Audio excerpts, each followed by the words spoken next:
Hey everybody, my name is Lauren. Hey, I'm Sojo. Hi, this is Jean. Hey, I'm Caleb, and this is In God's Image.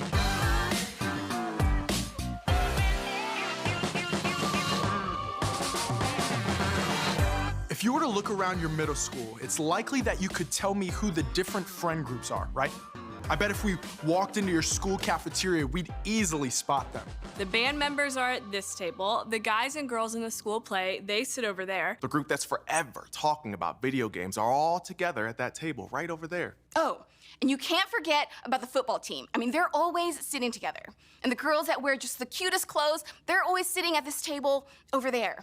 Can you imagine if one day your teachers decided to assign seats in the cafeteria? What would that even be like? It's hard to picture the different groups all mixed up and sitting together. And as soon as lunch was over, I'm guessing everyone would quickly find their friends and their groups, and everything would just snap back into place. It's no one's fault that these groups exist. We all find ourselves gravitating toward people who have similar interests. It's actually very normal. In fact, nearly everyone I know finds it easy to accept people who are like them. It's harder to get along with, much less appreciate those who are different. The same is true for me, and for you, and for your parents, and your teachers, and your small group leaders. It is actually scientifically proven that it is easier to judge people who are different. But why do we do that? Well, I like hanging out with people who like the same music, eat the same junk food, dress in the clothes I like, and talk the way I do. You see, it makes us feel good when we have a group that we belong to and fit in with. And none of that is bad. It's actually great to find people that you get along with. The problem comes in when we get so comfortable with the people that we hang out with that we think people who are different are less than we are. Like, they don't go to this certain beach for summer vacation. Ooh, they probably can't afford it. Poor guys. Or they eat food that smells weird. It's gross. They're gross.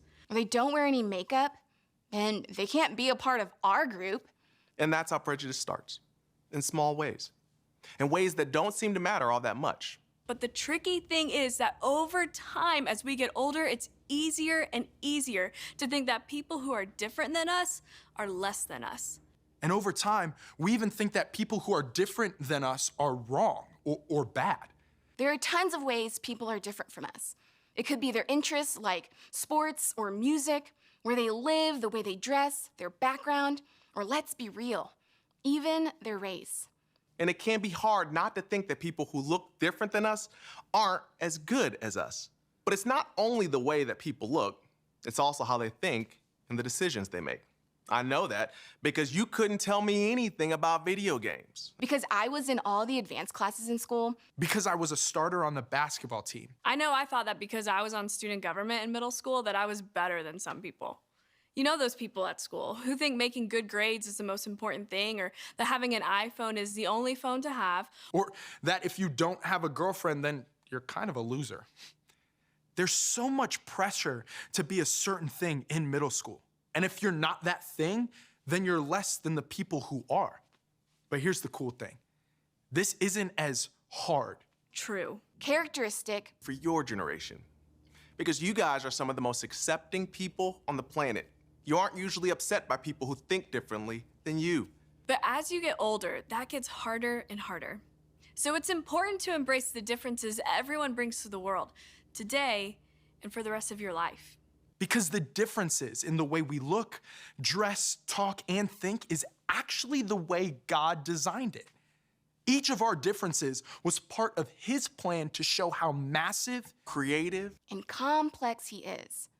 God created the world and everything in it. I mean, have you stopped to think about that? God created. He invented everything in the entire universe. there is nothing here, and then He decided to make 35,000 different types of fish. From tiny goldfish to giant whale sharks. He created about 500,000 types of trees and flowers. He made the sun, all the planets, and countless stars in the sky. It's crazy how many amazing things He invented. And then after all of the amazing things He made, God saved the best for last. He created everything else in the world. And then He created humans, us. us. Us. Us. Turns out, he had a very specific purpose when he created humans, unlike everything else he created. Let's take a look at Genesis 1:26, where we find out how we're different than everything else God made. Then God said, "Let us make mankind in our image, in our likeness, so that they may rule over the fish in the sea and the birds in the sky, over the livestock and all the wild animals, and over all the creatures that move along the ground." Don't miss that first part, the most important part.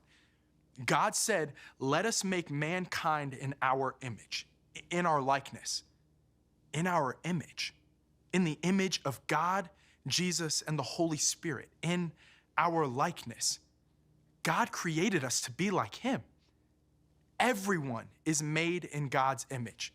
Everyone is made in God's image. We are a reflection of God emotionally, relationally, and intellectually. And part of being made in God's image is reflecting the depth, Complexity. Beauty. And vastness of who he is. The goal isn't to get rid of our differences. We shouldn't all think the same, agree on everything, or look alike. Our differences are not dangerous. They are designed by God. But consider this. If you think less of someone because of their differences, whether you mean it or not, you're actually insulting God. When we judge people and think less of them because they are different than us, we're actually judging a part of God. If you make fun of someone for the way they dress, the food they eat, or the way they do their hair, you're actually making fun of someone that God himself created. Everyone is made in God's image. People who don't look like you, talk like you, think like you, people who have a different skin color or background. Even if you disagree or want to do things differently, it's important to remember that everyone is made in God's image. Some of you need to hear that because you've been discriminated against and forgotten that God created you just as you are, in his image. Maybe you need to open up about it to someone you trust. Others of you feel like racial discrimination exists, but you haven't seen it personally and need to ask some questions. Maybe for some of you, it's not about the color of someone's skin, but you have a hard time not judging people who are learning to speak English, and you think less of them because they can't keep up in school. Others of you wonder, why are we even talking about our differences? And you'll have to fight to stay engaged in conversation in small group. But all of us can agree that your middle school has a lot of different people who look different, or think different, or act differently than you do.